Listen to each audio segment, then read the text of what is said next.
एक किताब का तस्करा हमने आपसे करना किताब है। पहले तो मैं किताब सामने रख लूँ, बड़ी जी टाइमली और बड़ी इंपॉर्टेंट किताब है ये। अच्छा, ख़वातीन से मुताल्लिक तो बहुत सारी किताबें आपने देखी होंगी, पढ़ी होंगी। ख़वातीन से मुताल्लिक बहुत लोग एडवोकेसी भी करते हैं और बजा करते हैं, और इनको करनी चाहिए क्योंकि ख़वातीन को हमारे माशरे और पर्टिकुलरली हमारी पेट्रियार्कल सोसाइटी में बहुत सारे मसाइल का सामना है। लेकिन एक किताब है मर्दों के हकूक़ से मुताल्लिक और मर्दों को समझने में मदद लेने से मुताल्लिक। एब्सोल्युटली, तो ये मैं कहूँगी किताब ये मर्दों के लिए भी बड़ी इंपॉर्टेंट है और औरतों के लिए भी बड़ी इंपॉर्टेंट है, बिकॉज ये समझने की in this day and age वो एक गैप जो है वो बढ़ता चला जा रहा है, और इस किताब से वो गैप जो है ख़त्म हो सकता है। Doctor Kamran Ahmed who is actually a psychologist and also a writer is with us, और उनकी ये किताब है between saints and sinners. Doctor साहब पहले तो यही बता दें कि ये क्यों ज़रूरत पड़ी। क्योंकि इट्स नॉट जस्ट अबाउट औरतों पे फोकस या मर्दों पे फोकस, मर्द और औरतें दोनों मिल के ट्रांसफॉर्म होंगे। उनका ना जेंडर का जो होता है, जो पिदरशाही निज़ाम में तो हम रह रहे हैं, तो अक्सर लोग कहते हैं कि पिदरशाही निज़ाम में मर्दों पे लिखने की क्यों ज़रूरत पेश आ गई। मेन चीज़ ये है कि पेट्रियार्की जो है वो औरतों को भी ट्रेन करती है एक ख़ास तरह से कि वो किस तरह के उसके ना टाइट सा एक सर्कल होता है, लेकिन मर्दों को भी तकरीबन उतने ही टाइट एक सर्कल में वो ट्रेन इससे बाहर नहीं निकलना होता। फ़र्क सिर्फ ये है कि पिछले सालों में कुछ तिहाइयों में औरतों ने बहुत ज़्यादा इस पर लिखा भी, सोचा भी कि किस किस तरह से हमारी ज़िंदगी लिमिट हो रही है और किस तरह से हम लिटरली मार खा रही हैं, और उस पर बोला, उस पर अब हमने सोचना शुरू कर दिया। हमने मार्चेस किए, हमने कहा कि भाई ये अच्छा नहीं है, इसको तब्दील होना है। मर जहाँ मार खा रहे हैं, मज़े की चीज़ ये है कि उनको खुद भी अंदाज़ा नहीं होता कि हम अपनी ज़िंदगी में क्या कीमत अदा करें। कोई एग्जांपल दें। अब मर्दों का जो प्राइमरी रोल है, औरत का खूबसूरत लगो, बच्चे पैदा करो और अपनी इज्जत बचा के रखो, वो रिलेटेड है बच्चे पैदा करें। देखिए एज अ प्रोटेक्टर भी तो है। वो औरत का है ना, जो उसका। मर्द का क्या है? Defender, protector, provider. उसने कमा के लाना है, उसका नंबर 1 रोल। दूसरा उसका वो डिफेंस वगैरह से रिलेटेड है। उसके लिए उसको इतना टाइट करके रखा जाता है, और उसकी ज़िंदगी, मैं अगर ऑनेस्टली कहूँ ना, मेरी नज़दीक पाकिस्तान में औरतों की ज़िंदगी मर्दों की निस्बतन कहीं ज़्यादा मीनिंगफुल, रिच। उनका जो एवरीडे लाइफ है ना, वो दिल के रिश्ते, प्यार के रिश्ते, लोगों के साथ मिल के दिल की बात करती हैं, अपना शेयर करती हैं।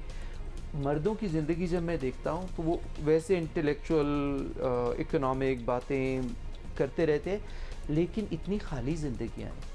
क्योंकि मैं क्लिनिकल साइकोलॉजी कितना 30 साल से, मतलब आपका है कि कोई आउटलेट भी नहीं है। आउटलेट की बात नहीं हुमा, इट्स हमें रियलाइज़ भी नहीं होता मर्दों को, जिस वजह से मैंने कहा कि कितने सालों का वो डोमेस्टिक वायलेंस वगैरह के साथ मेरा काम था कि one needs to write it, कि मर्दों की इतनी खाली हो गई हैं ज़िंदगियाँ, बिल्कुल, कि वो फिर ना गलत तरफ बात निकल जाती है, वो इनडायरेक्टली चीज़ें बाहर आती हैं।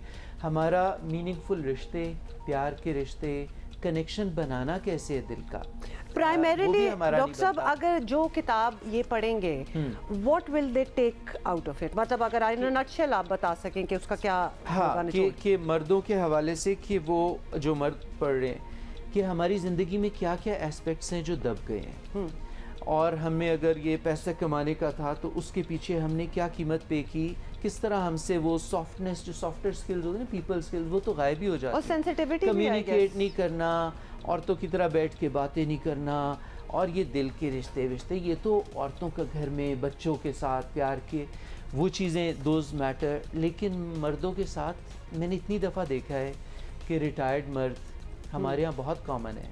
वो पहले वक्तों में वो अखबार लेके बाहर बैठे होते थे दरवाजे की तरफ मुंह करके, और माँ जो होती थी उसके इर्द गिर्द पूरा घर और ज़िंदगी उधर चल रही होती थी, और बाप जो है वो कहीं कोने में बैठा होता था।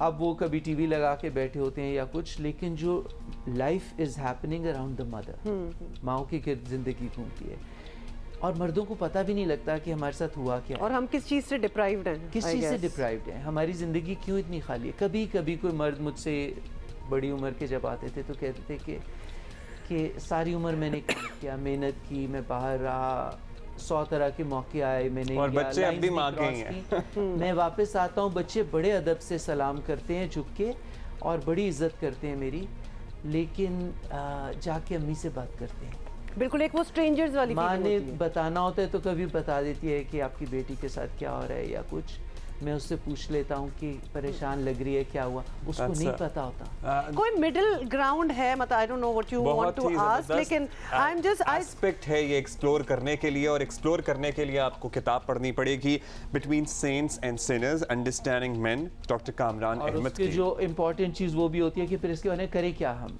वो वाली चीज़ ना, तो वो एक और बहुत सारा एक एस्पेक्ट है। सो इसमें वो सोल्यूशन भी मिले, वो वाले भी हैं, और 3-4 मेजर एरियाज जो हैं मर्दों के, वो अर्नर के हवाले से, वायलेंस के हवाले से, उसके डायनामिक्स। अच्छा डॉक्टर साहब, थैंक यू सो मच, आप आए और आपने thank you for writing something like this, क्योंकि हम बहुत सी किताबों का जिक्र करते हैं बट इतना sensitively from the other perspective लोग समझ के, और ख़ासतौर पे फॉर यू नो हमारे रीजन के आदमी, और जो हमारी उनसे एक्सपेक्टेशन होती है वो क्या फील करते हैं, a lot you will find in this book, and maybe we will also find a middle ground of communication. आज का बुक एनालिसिस किताब हमने आपको बता दी, आप क्या पढ़ सकते हैं अगले 1 महीने में, अगले चंद हफ्तों में।